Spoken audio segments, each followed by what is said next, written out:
Everyone, welcome to सरल English at साखार institute. तो अब तक की हमने वीडियोस में क्या किया है, हम अभी सिंपल प्रेजेंट टेंस पे ही चल रहे हैं। Clear? Because I have already told you कि सिंपल प्रेजेंट टेंस एक ऐसा टेंस है जो सबसे ज़्यादा बोले जाने वाला हमारा टेंस है हमारी डे टू डे लाइफ में। तो अब तक हमने डिस्कस क्या किया है मेनली कि जब इसमें हम थर्ड पर्सन में बात करते हैं सिंगल पर्सन में, तो वहाँ पे वर्ब में एस लगता है। Like my father works in a bank, मेरे पापा बैंक में काम करते हैं। My sister goes to library every evening, मेरी सिस्टर लाइब्रेरी जाती है रोज। क्लियर? क्या तुम्हारी सिस्टर लाइब्रेरी जाती है? क्वेश्चन में थर्ड पर्सन में कैसे शुरू होगा हमारा question? Does your sister go to the library? Clear? क्या तुम रोहित के घर के पास रहते हो? Do you live close to Rohit's house? Fine. So जब भी हम थर्ड पर्सन सिंगुलर के बारे में क्वेश्चन करते हैं तो वहां पर हमारा क्वेश्चन शुरू होता है डज से, और अदरवाइज बाकी सबके लिए first person, second person, third person plural, वहां पे सब आपका क्वेश्चन शुरू होगा डू से। Fine. So let's move forward, क्योंकि क्वेश्चंस हमें आगे भी करने हैं। क्लियर? तो अभी तक हमने क्वेश्चंस किए थे यस या नो के। क्या वो ऐसा करता है? क्या बच्चे पार्क में खेलते हैं? क्या तुम उससे रोज़ मिलते हो? क्या वो तुम्हें साइंस पढ़ाता है? क्या तुम्हारे पापा तुम्हें डांटते हैं? क्या तुम्हारी मम्मी तुम्हें स्कूल ड्रॉप करती हैं? क्लियर? तो अभी we were doing questions only regarding yes और नो। हम ऐसे ही क्वेश्चंस कर रहे थे जिनका उत्तर या तो हाँ या ना में हम दे सकते हैं। बट क्वेश्चंस या प्रश्न इस तरह के तो नहीं होते। हम ऐसे ही पूछते हैं तुम्हारा तुम कहाँ पे रहते हो? फाइन। तुम कितने बजे उठते हो? तुम ये सब अकेले कैसे करते हो?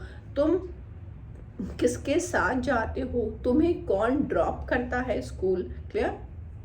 तुम राजमा क्यों नहीं खाते हो? फाइन। तो ऐसा क्या होता है, ऐसा क्यों होता है, ऐसा कब होता है, ऐसा कहाँ होता है, ये सब क्वेश्चंस भी हम डिस्कस करेंगे। तो today will start with what. Fine. अब व्हाट का अगर आप हिंदी में ट्रांसलेशन देखेंगे तो व्हाट का मतलब भी क्या होता है, लेकिन there is a difference. Fine. Present tense में जब मैंने आपको बताया कि क्या तुम ऐसा करते हो, तो हमारा मतलब है पूछने का कि हाँ या ना। क्या तुम सुबह 7 बजे उठते हो? हाँ, मैं उठती हूँ। क्लियर? बट अगर मैं पूछूं तुम क्या खाते हो, then I will not start with do. तब वहां पे हमारा हेल्पिंग वर्ब से नहीं शुरू होगा, क्योंकि हमारा इंटरेस्ट है जानने में क्या क्या होता है, क्या खाता है, क्या पढ़ता है, क्या पहनता है। तो उस केस में आप नोटिस करिए क्वेश्चन हमारा कैसे है। जैसे मैंने ये देखिए आप आ रहा है, व्हाट डू यू वांट? तुम क्या चाहते हो? तो आपका हेल्पिंग वर्ब से पहले आपका व्हाट लग जाता है। व्हाट डू यू, और आपका मेन वर्ब क्या है? चाहना। सो what do you want? Clear? तुम क्या खाते हो?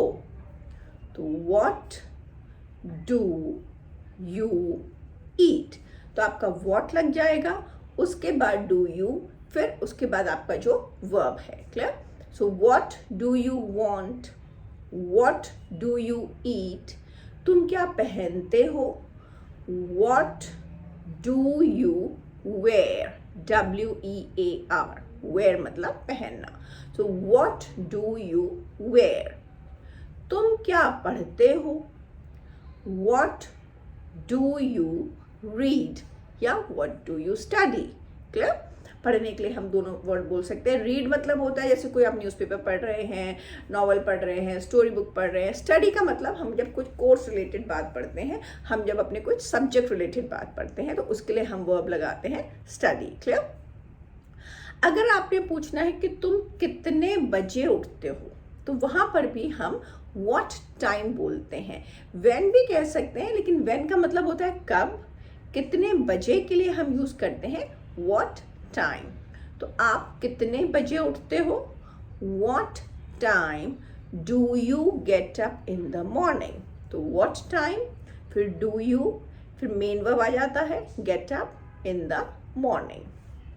What time do you go to sleep? आप कितने बजे सोते हो या कितने बजे सोने जाते हो? What time do you go to sleep? What time do you go to office? आप ऑफिस कितने बजे जाते हो? तो what time do you, फिर verb आ जाता है go to office. क्लियर? ये हम प्रैक्टिस करते रहेंगे. मैं बहुत डिटेल में इसलिए करा रही हूँ ताकि जो बिल्कुल लाइक जिनके पास बहुत कम टाइम है और शायद अभी तक नॉलेज लिमिटेड है, तो वो भी इस वीडियो के थ्रू कुछ तो एटलीस्ट गेन करें. Fine, that is my main objective, nothing else. Okay, अब हमने ये क्वेश्चन पूछना है किसी थर्ड पर्सन के लिए. तुम्हारा भाई क्या खाता है? अब तुम्हारा भाई क्या हो गया? थर्ड पर्सन हो गया. तो वहां पर हम कैसे बोलेंगे? what. अब do नहीं आएगा, यहां पर क्या आएगा? does. बात किसके बारे में हो रही है? your brother. you के बारे में बात नहीं हो रही है, तुम्हारे बारे में बात नहीं हो रही है, तुम्हारे भाई के बारे में बात हो रही है. तो what does your brother eat? तो जैसे हम वहां बोल रहे थे what do you eat, यहां पर हो जाता है what does your brother eat. फिर वर्ब आपका वैसे ही आता है. राम क्या कहता है? फाइन, आप सपोज कोई बात डिस्कस करें, कहते हैं राम क्या कहता है इस बारे में. क्लियर? what does, किसके बारे में बात हो रही है? राम. तो what does Ram say? say. Ram क्या कहता है? वो क्या पहनता है? तो what does he wear? वो क्या पहनता है? What time does Reena go to college? Reena college कितने बजे जाती है? So what time does Reena go to college? Fine. तो आप देखेंगे कि जब भी हम ये बात करते हैं कि ऐसा क्या होता है, हमारा एम्फेसिस किस पर है? क्या पर. तो वहां पर हमारा जो क्वेश्चन है वो what से शुरू होगा, followed by helping verb. what do you, what does he, what do the children, बच्चे क्या खेलते हैं, what do the children play. तुम्हारे पापा क्या कहते हैं, what does your father say. Please आप लोग देख रहे होंगे कि मैं बहुत ज्यादा एम्फेसिस डाल रही हूँ डू और डस पे, and that is for a reason which I keep telling again and again that this is very very very important part of your English language. Clear? तो आज हमने थोड़े से इतने ही क्वेश्चन अभी डिस्कस किए बिकॉज वीडियो बहुत लंबी हो जाती है. तो I know nobody watches the complete video, और मेन एम मेरा क्या है कि मैं वीडियो के थ्रू आपको नॉलेज कन्वे करूँ. क्लियर? तो आज मैंने जो क्वेश्चंस डिस्कस करे हैं उनका मैंने एक का भी आंसर नहीं दिया है. आई वुड रियली अप्रिशिएट कि अगर आप नहीं भी लिख सकते हैं कमेंट बॉक्स में, तो एटलीस्ट प्लीज अपने आप सोचिए. Fine, like what do you want? I want a book. Clear? What do you want to say? आप क्या कहना चाहते हो? I want to say something about my friend. मैं अपने फ्रेंड के बारे में कुछ कहना चाहता हूँ. तो वीडियो में मैंने जो भी क्वेश्चंस डिस्कस करे हैं उनको प्लीज़ आप अपनी तरफ से अगर बोलने की कोशिश करेंगे, and if you write the answers in the comment box, I would really appreciate your effort, because that's how learning is going to be effective. Fine. And you'll be able to manage your English journey pretty well. Fine. So that's all for today's video, and be connected, be tuned to all my videos. Keep watching the older videos again and again, because that is how you can only remain connected. उसी के through आप connected रह सकते हैं. आप पिछली videos पे जब आप देखेंगे उसी के आप एक रिलेशन, एक कनेक्शन जब बना रहता है कि ओके पहली क्लास में हमने क्या किया, क्योंकि ये मैं एक सीरीज में बना रही हूँ. फाइन, नेक्स्ट क्लास में क्या होगा, तो that way you will be able to understand it much better. Fine. So that's all for today, and don't forget to like, share and subscribe. Bye bye.